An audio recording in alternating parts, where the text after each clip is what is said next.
I can't wait to turn it over to Nick. But first, I'm going to have Brett Shaver. Okay.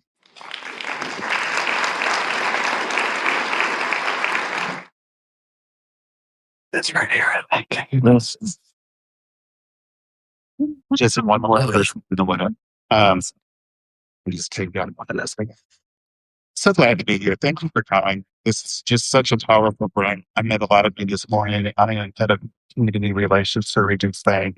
So what that means is I put together community engagement plans for 75 markets across 15 states. But I'm also going to be working with the Delegating Association of Nonprofits. I've been with Regions Bank for 20 years. That's the same amount of time that I've been working approximately for communities in the nonprofit space. So thanks again for what you're doing. It's great to be with a lot of friends here. So I'm here to introduce Nick Valencia. So I'm going to tell you real quick who he is, and then real quick why he's here. But nobody would get to know him and invite him in just a few minutes. So Nick is a graduate of USC's Annenberg School of Journalism. He's a former documentary filmmaker. I understand he's going to be working on some things with the History Channel.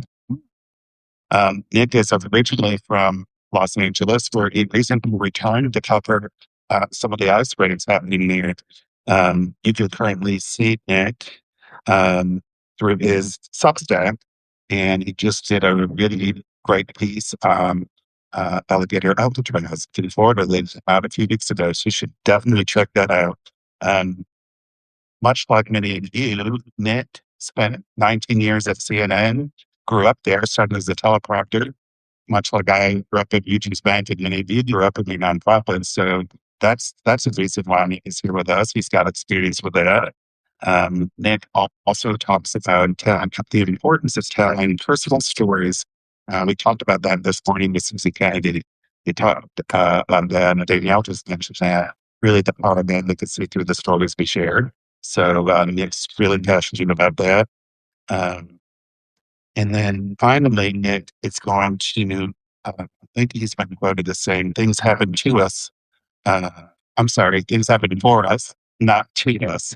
And so I think there's an inspirational moment in there as Nick has just gone through a big change in his life, living CNN at 19 years and talking about the opportunity in a change, which is all in front of us. So please welcome Nick Valencia.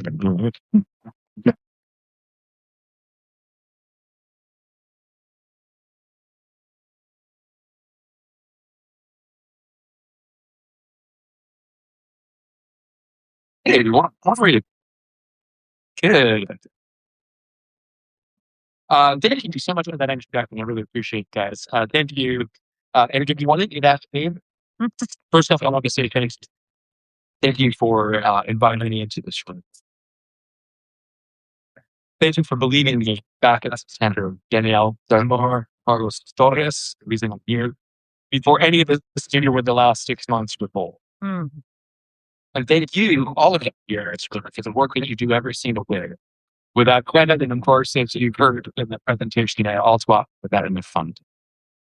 Your mission is always with purpose. And I'm doing this talk 7 months ago, back in my life looked very, very different. At a time, I thought I knew what I was going to talk about today. I'm glad to talk about how things happen for us, not to us. I believed it then, but I didn't know how deeply I would contributed it. In June 2025, after 19 years of studying, I lost my job. It's a long time. 19 years. It's longer than most marriages. It was my entire professional life.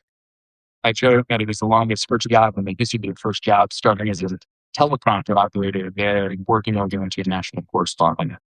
I started before Twitter, before iPhone, BFN, before fake news. That's what you And when it ended at CNN, it wasn't my choice. When something that big is taken from you, especially without warning, it can hurt. And I won't pretend it didn't hurt. I was crushed, but I was disoriented, I was grieving. Not just a job, but an identity. But I also have faith. And if I believe in God, then I have to rely on God. And every morning when I hit my knees, I ask a simple prayer to be put where I can be of service. May thy will be done, not my own. I pray to be put in a position to serve. And I didn't know what that truly meant until now. But I truly believed that the best days of my life were still in front of me. And 6 months later, I'm standing right here and I know that it's true. When I left CNN, I couldn't chase comfort. I could have tried to replicate what I had, gone back to the state paycheck, the health insurance of legacy media. But that's not what I was called to do. In a world of chaos and uncertainty, I realized that the only way to control my own destiny was to take action, stop feeling sorry for myself, to meet the moment because there is a moment to meet. I was raised to use my privilege to speak out against the powerful, bullying people who don't have the ability to speak up for themselves. It starts at home, and at my home, my father and mother each grew up at the race wars of the 50s and 60s, right smack dab in the middle of it all, South Central, 51st and Western, downtown LA. And it was my parents who taught me that I needed to stand up for those who couldn't. Protect the most vulnerable. And for me now, as a father with 2 small children, the most vulnerable begins with children. With 5-year-olds like Liam Cornejo Ramos, same age as my son Carter. When faced with the crossroads in December of 2025, I made a decision that terrified me. That I'm myself. I launched an independent news company, NVN, Nick Valencia News. No safety net and corporate backing, just conviction, an iPhone, and the voice of my higher power. Like yesterday said, be prepared to go out on your own, and today tells me to keep going. I went out on the streets of Los Angeles by myself, just an iPhone in my hand, and used my platform to give a voice to the people on the streets. The first clip I posted at CNN did 3 million views. One of the next clips did 4.2 million views. I had mocked. I was no longer a CNN correspondent. Not only was I a small business owner, I was the owner of a new media company. One with reach and great engagement that now outpaces many local newsrooms and rivals legacy media outlets. In January, just this month, we finished January, we had over 30 million views across Substack, Instagram, Facebook, and YouTube.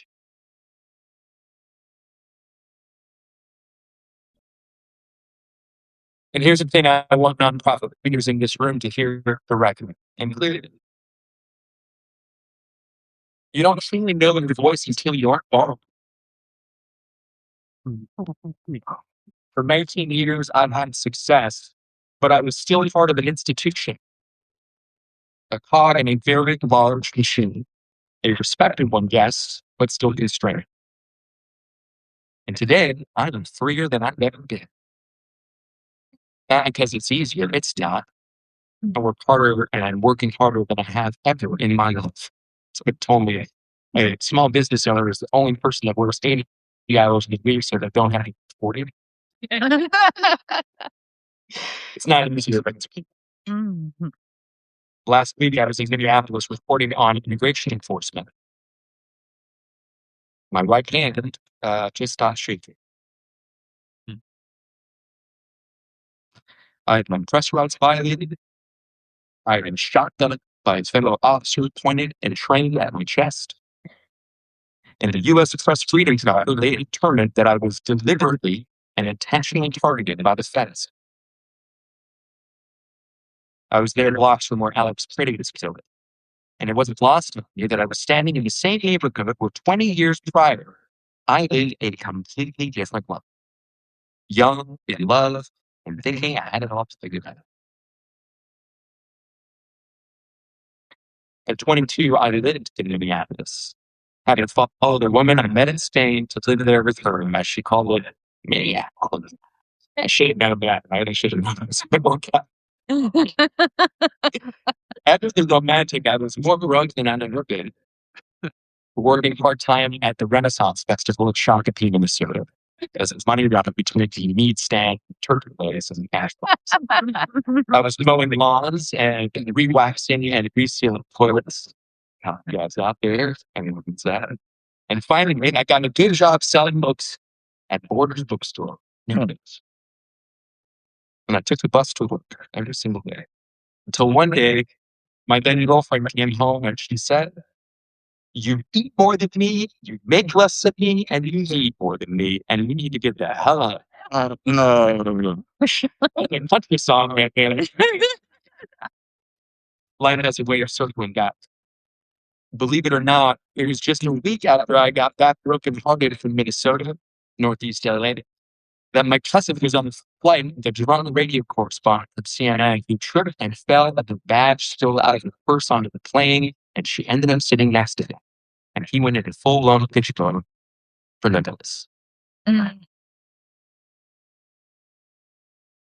ended up a few months later in Atlanta working for Ted Turner. Things happened for us, not to us. Now here I am in 2026. Last week's trip back to Minneapolis forced me to slow down, to realize how far I have come in my life.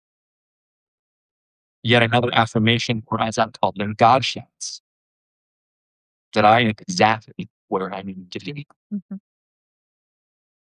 I couldn't be doing this work if I was still at CNN or a major network. I couldn't take these risks. I couldn't speak with this clarity. I couldn't serve in this way. What once felt like loss 6 months ago now has revealed itself as alignment.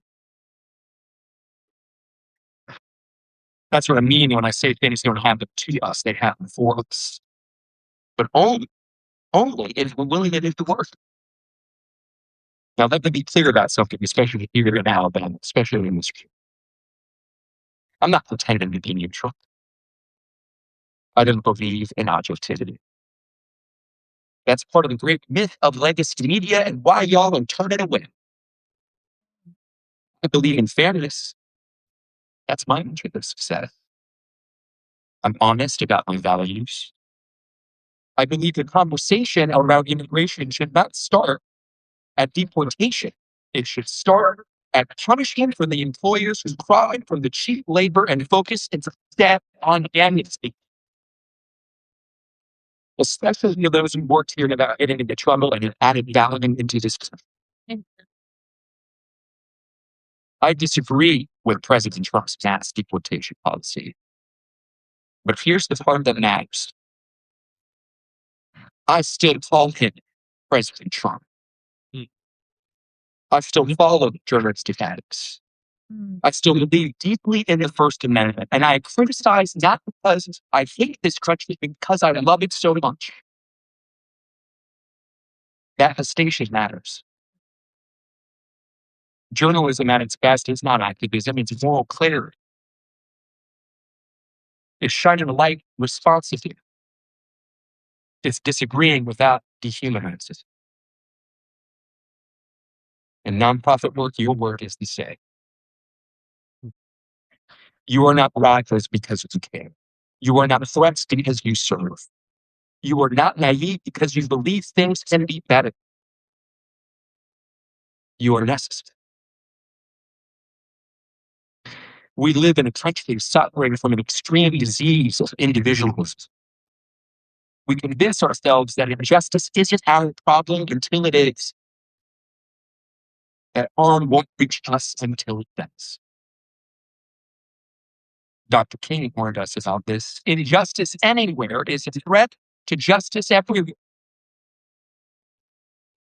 I'm reporting right now on the massive expansion of private prisons. The infrastructure here, from 40,000 detention beds to potentially 150,000. And I'll ask you the same question I asked myself. Do you really think it stops at the inoculated? Mm. Or is the undesirable American next? History says it never does. It's always someone else's community until it's your own. That's why your work matters. Not just to the people you serve, but to the future we're all walking into and the present we are all waking up to. In the next 2 days, I'll go from this conference to the National Press Club. I'll meet with lawmakers, including Senator Ted Cruz, to talk about press freedom and independent media. Mm-hmm. Those are sentences I never imagined saying, and yet they are real. Not because I planned this step, but because I said yes and the ground shifted. Mm. That's been universes. That's trusting that when a door closes, it's not punishment. It's direction. And if you're willing to keep showing up, to serve with integrity, to collaborate instead of isolate, to believe that your work matters when it's hard, then one day you'll look back at the moment that almost blurred you, just like I am right now, and realize that it was that moment that set you free. Things don't happen to us, they happen for us. Mm. So here's my charge to you, and I'm all for a company, because I'm just still at it. Don't wait for permission. Don't wait for certainty. Don't wait until the risk is gone or the timing feels perfect, because it never will. If the last year has taught us anything, it's this. The institutions we thought would protect us do not always show up. Which means the responsibility falls back where it has always been, on the people. In Spanish, we say, solo el pueblo salva al pueblo. You guys heard that before? Only the people will save each other. Neighbors, organizers, nonprofit leaders. Keep showing up to the ground and shaking. Bet on the mission, bet on your voice, bet on the work you know in your bones is necessary, even when it costs you something. Because service isn't comfortable. So I ask you to go back to your communities, go back to your organizations, and go back to work. And what dad keeps saying, as it always does, remember that things happen for us, not to us. Thank you, and God bless.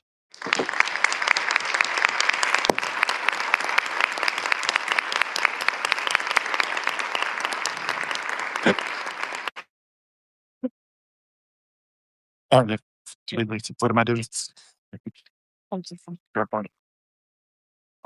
My legs. I ran it on. Yeah. God. Got most of it. Awesome. We didn't do that part in the dress rehearsal. It's not good.